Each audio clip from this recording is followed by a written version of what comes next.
Hello అండి. అత్తయ్య గారు అయితే గోంగూర అయితే తెచ్చారండి.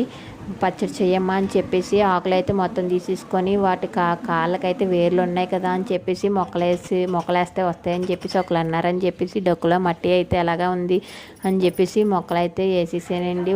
ఒక ట్రైల్ వేద్దామని చెప్పేసి పెనంలో అయితే నూనె వేసుకొని ఎండుమిరగాయలు, వెల్లుల్లిపాయలు, జీలకర్ర, ధనియాలు అవన్నీ వేసుకొని వేగించేసుకుంటున్నానండి. అవి వేగించుకున్న తర్వాత అయితే అవి బాగా వేగిన తర్వాత అయితే ఆకు కూడా వేసేసుకొని మొత్తం అయితే దగ్గరికల్లా అయ్యేలాగైతే అయితే చూసుకోవాలండి. ఆకు అయితే వేసుకోనండి బాగా దగ్గరికల్లా ఫ్రై అయ్యేలాగైతే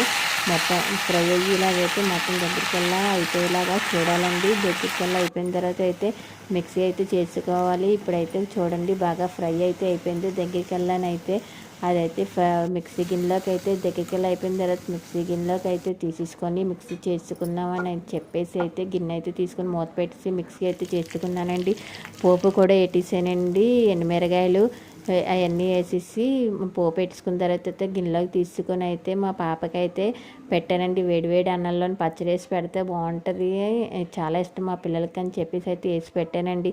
మీకు ఈ వీడియో కానీ నచ్చితే ప్లీజ్ సబ్స్క్రైబ్ చేయండి. Please support me.